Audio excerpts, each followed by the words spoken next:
Oggi è lunedì 15 febbraio 2021. Nessun giorno è un giorno qualunque. Ciascun giorno rappresenta qualcosa di speciale per qualcuno. La storia ci insegna che ogni giorno può avere un motivo per essere ricordato. 15 febbraio 1995. Dopo anni di indagini, l'FBI arriva ad individuare e arrestare, in North Carolina, il programmatore Kevin Mitnick. È il più noto cracker, come vengono definiti i particolari hacker, pirati informatici che non aggirano semplicemente le protezioni, bensì le rompono, con l'intento di introdursi in reti di computer per carpire informazioni e danneggiare i sistemi informatici. Con il soprannome di Condor, che si era dato nel corso della sua attività, dall'inizio degli anni 90 era riuscito a inserirsi in sistemi informativi del governo, di banche e di istituti di ricerca, carpendone preziosi segreti. Condor era riuscito a sfuggire più volte alla cattura perché era stato capace di inserirsi nelle reti informatiche dello stesso FBI che lo stava cercando.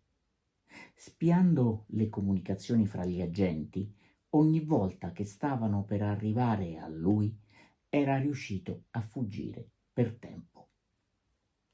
È tra i primi a utilizzare la tecnica che permette di camuffare e non rendere rintracciabile il proprio punto di accesso a Internet.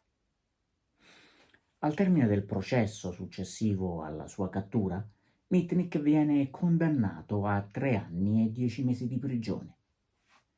Uscito dal carcere nel gennaio 2000, gli viene imposto l'obbligo di non utilizzare nessun mezzo di comunicazione elettronica, tranne il telefono, fino al 21 gennaio 2003.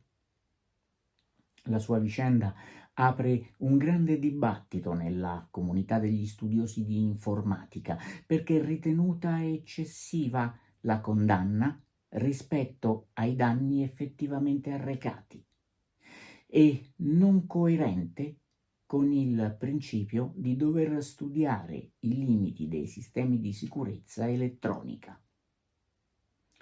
Scontata la sua pena, Mitnick da quel momento è divenuto amministratore delegato di un'azienda di consulenza e sicurezza informatica. Ogni giorno può lasciare un segno indelebile. Viverlo con lo spirito giusto può renderlo tale.